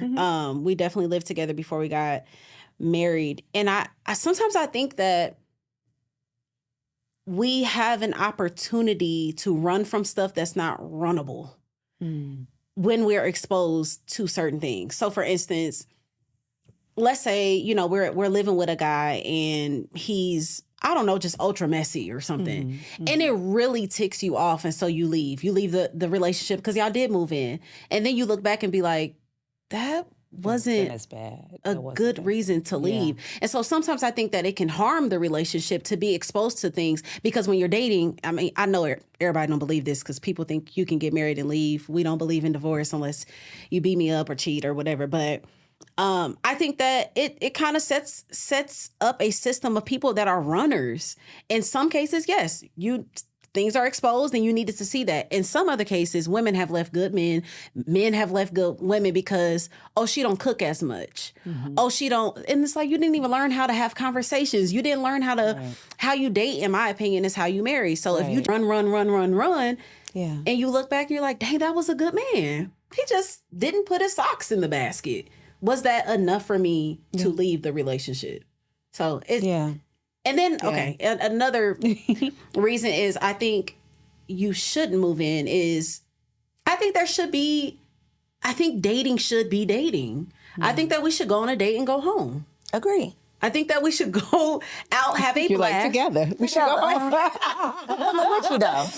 That's all. It's something about being able to go in your house, lock the door, and be on your own. Like you can literally, and not to say that you know everything about somebody when you live with them, but there's just a certain level of intimacy in the day-to-day that you can't You don't know until you live with them. Yeah.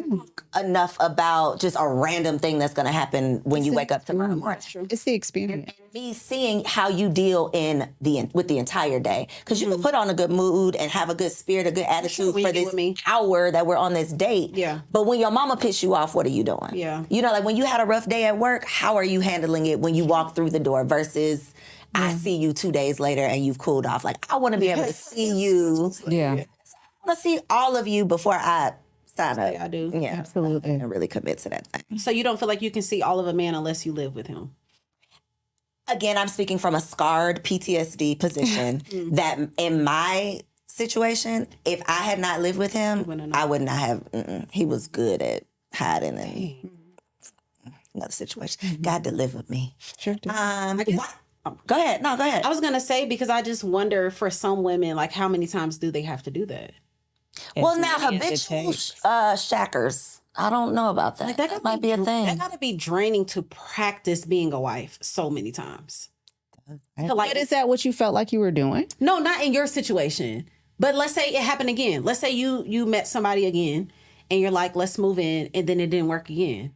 And then again. Because I do know women that have absolutely lived with like 6 men. Yeah, no. Absolutely. Yeah, no, it's got to be A limit?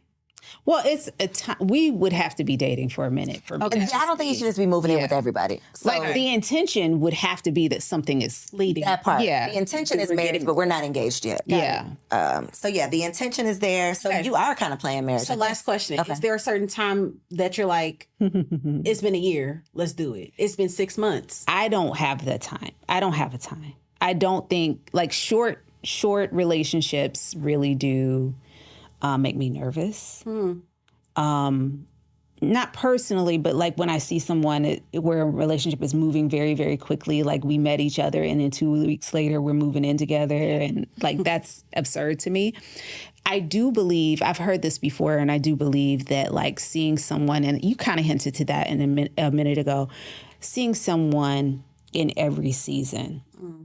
Like being with someone for a full year, seeing how they deal with stress, how they deal with work, how they deal with grief and loss, how they deal with, I don't know, with arguments, how they deal with, like you need to see all the sides of a person before you can commit to like, this is mine, this is my person, and I want to be with them for the rest of my life. I have seasonal depression. You done moved in the summer. You met them in the spring. Right. Summer, now they're a whole different person when the winter rolled around. Yeah, that's true. And you looking crazy. That's very true. Yep. Okay, so we are going to do our Wifey for Lifey segment. This is our segment where we just try to figure out how we're going to stay wives for life. Oh, boy. So my question is, how do I take my boss hat off when I'm at home? Because that's a major complaint for a lot of men, especially men who are dating or married to high-achieving women, right? Who are running the show out in these streets. When you get home, what advice do you have? You're asking me. I'm asking you. Oh, okay, great. So that is such a great question. And I have to say that their partner is the answer to that. Their partner is the answer to that. We have to be, as strong women who wear those hats, who do have a hard time like relinquishing, they have to be partnered with someone who they can trust to take it off for. You asked before, like, who hurt you, right? The question that I ask a lot of times with people is, who dropped you? I felt that in my spirit. Who did you trust that just kind of let you go? Didn't pick up the ball, didn't do what they said they were going to do, because that's where we start to overfunction. And when you understand that overfunctioning and overthinking is a trauma response, that you are Girl therapy. We responding. invited a therapist. We I need a did. tissue. Right? That you are responding and acting in this way Wow. because someone has hurt you deeply in the past and you have said to yourself, I will never go through that again. That is why you choose the right person. That because you cannot, especially as a Black woman in America, you cannot, should not carry all of that with you every hour of the day. You have to pick someone that, not just someone who's good in bed, or not just someone, okay, I'm gonna fuck him like whatever, and then once we're married, I don't have to. No, you got to pick the person where you don't have to do all of the heavy lifting, where you can start to let go and you can say, you know what? I don't got it. And I really need somebody else to have it so I can fully not have it for the next hour, week, weekend, month, whatever. I need to take care of myself because I am drowning right now. And know that that person is going to jump in and get it for you. That's what we need to be looking for. The right partner. Right. What was your question? That is though? it. No. How do you take off the boss hat? It's Jesus. pick the right partner. Pick the right person. My gosh. And then if you realize that you haven't, right? Because that's A thing too. a thing. You got to see if they want to be that person. Not try, and I did not say make them into that person. See if that's who they want to be. If they want to be the person, if they're saying, babe, I want to take something off of your plate. Okay. What would Jesus do? Okay. I'm gonna give you something real little first. Yeah, See okay. what you do with that. Yeah, that part. And see if I can trust you with more. Yeah. So I'm not gonna turn over everything to you because I got trust issues. Okay. This is a so good. trust Baby exercise steps. for me. This is so good. But if you're telling me you want to help out, okay, can you pick up the kids on Thursday so that I can go to my therapy appointment and I don't have to cancel it for the 5th time? Can you take some time off work so that I can go get X, Y, and Z done because I'm running around here crazy? Can you, give them little things to do? Okay, let them prove themselves. Here you go. Yeah. See how you do with this little task. Because where we make the mistake is, okay, I ain't doing shit else. I'm going to bed, closing the room. I'm not doing, and then they fail, and you're like, see, I can't trust you with nothing. That's definitely my story. I don't stop unless I crash. Like it's a hard stop. And what we learn as we get older is that crashing comes more frequently and it's more disastrous. Every time. It's more catastrophic. More often. Yeah, for sure. Like I physically get sick. The capacity of what we can handle it diminishes. So we have to start doing a better job. This was just so good. And I hope that y'all are catching this because I feel like we're in a culture of boss women and boss chicks, which is phenomenal. We're more educated. We're making more money. But as you said, it also can be a trauma response. And in my life, in the women that I know, oh my gosh, disappointed back to back from the men that we dated to our fathers, to our uncles. Yeah. And we get to a place where we're just like, you know what? I know who won't fail me. And we literally don't stop until our body physically fails us. Yeah. We literally don't stop until our body. Like my husband literally pointed out the other day, he was like, I get a sinus infection every time I crash. It's literally habitual. So you know. Didn't even know though. My husband pointed it out. He said, do you know that every single time, so I edit our podcast, speak, I don't even have the time to list the things. Homeschool my kids, co-op, I'm moving like crazy. God bless. And then I added a new task on and my husband was looking at me. He didn't say too much. He was just like, this is not about to be good. Get sick out of nowhere. Yeah. Literally just out of nowhere. He's like, do you know this happens every time you just are in overdrive? And so I have a question for this. Yeah. For us women that have a difficulty working through trauma, abandonment, being dropped, how do we even encourage ourselves to ask more for help? Because I ask once I crash. It is definitely something that you have to practice. It does not come naturally to us, these types of women. And it is something you have to actively pursue. You have to start doing it. And it's not going to be easy. I think that therapy helps, and talking these kinds of conversations help because you have someone that reminds you that you're not doing it alone, that reminds you, hey, you have a partner. Your partner has said, ask me. Here I am. Yeah. And they, again, can't read minds, so they're not going to volunteer to take something off your plate. And their hands have probably been smacked the last time they tried to take something off your plate. So they're just waiting on you, right? Well, it's the smacking hand part. They're just waiting on you to tell them what to do because they don't want to do it wrong. Yeah. Right? That's big. So they don't jump in. Yeah. And help and take over. How you wash the dishes and don't wipe the counters? See? Y'all, I just asked my husband to do something that I was dreading asking him to do. And he texted me yesterday and was like, I love this new job I'm doing. Something that was like annoying to me, was such a bother. And I was like, okay, I literally cannot do this. Please do this for me. And he is so happy to be doing it. Yeah. So let the man. So I got to stop slapping his hand because I was slapping that hand like a little bit. Get your ass. I'll figure it out. Yeah. But they need to be needed. That's so good. We all need to be needed. We all need to feel needed, for sure. I feel like we got our Wifey Keeps It Spicy. Do you have some more spice? Because our last segment is supposed to be Wifey Keeps It Spicy, but you have given us so much spice. Really I mean, you know, I'm sitting here thinking of something. You got something else in that treasure chest? No. I'm done, child. I'm done. Y'all don't want me out tonight. You woe out. Because I was excited. I'm like, I got a load of questions. And you did. And you did. You came. You came ready. I'm excited. As the new wife on the panel, representing for the new news out here. Okay. How long have you been married now? I feel like you've been married like at least 3 years. Well, thank you. In January will be 3. Yeah. Oh, fantastic. Coming up on 3 January. There. Okay, I'm excited. So it's important, though. These conversations are super important because I know I desire to be a wife forever, ever, ever. Yeah. I didn't know nothing about marriage. And I grew up in a home, my parents were married. I still didn't know nothing about marriage. I still didn't know how to be a wife. I still don't know how to be a wife. I'm figuring it out every day. Because the thing is, you're learning how to be a wife to this man. And what that looks like, anybody that's ever been divorced, like it looks different in every situation. You're learning how to make a home.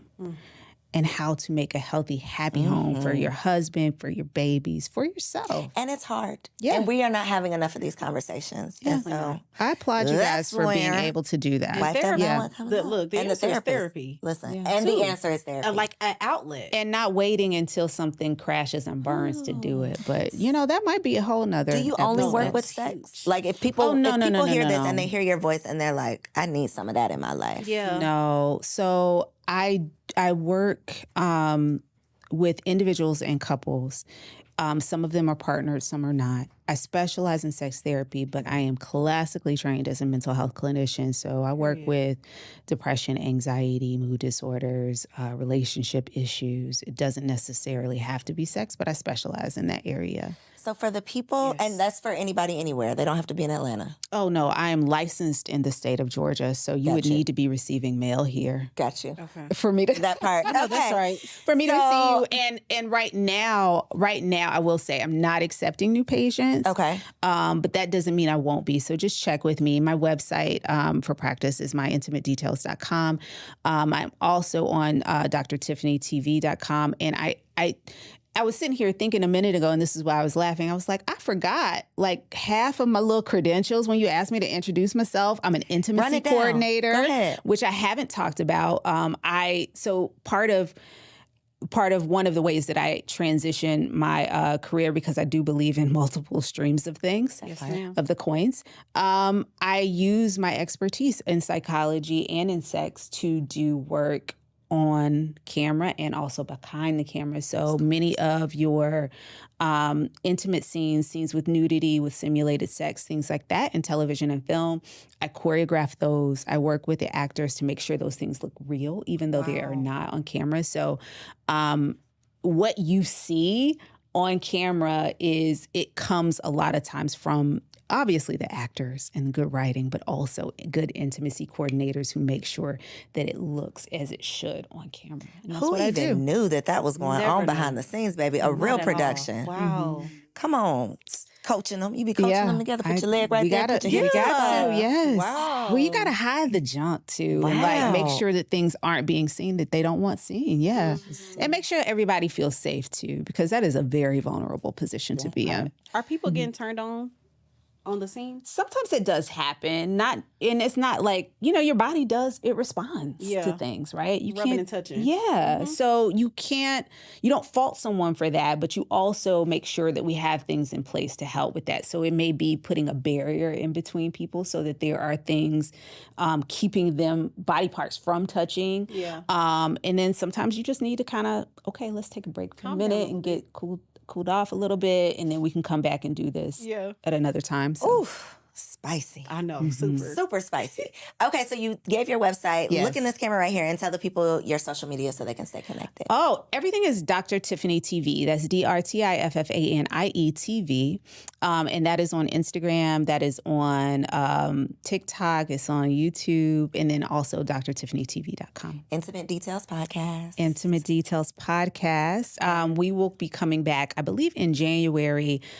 We may have some stuff sprinkled in before then, but definitely hard in January. And we really do create an open space, just like you are, for people to come in and talk about the intimate details of their lives, emotionally, physically. We talk about sex. We talk about relationships. We also talk about so many different things. We've talked about wine.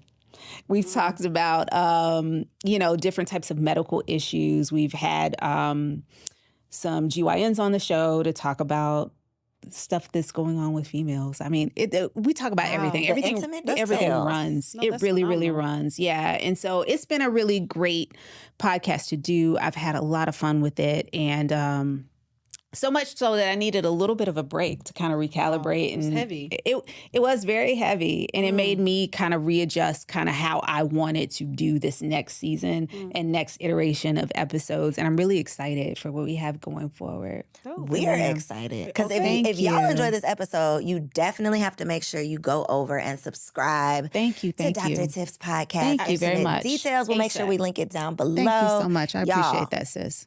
Spice, jalapenos. I want to Yes. see habanero peppers in the comments, Fire okay? sign. Because bomb.com. Yes. If Wifey don't know how to keep it spicy after this episode, sis, that ain't your right husband, okay? Okay. Dr. Tiff said if your body ain't responding, it ain't you, boo. It ain't your body, it's your boo. I mean, it could. She ain't say that. There's a I lot of said. things. Yeah, you guys. I said, that was me. Yeah, that's what you wife heard. Up now, That's don't what you come looking for heard. her. Come looking for me. Make sure y'all like, comment, subscribe, share this video, all of the things. This is a Grown Woman TV original. See you next week.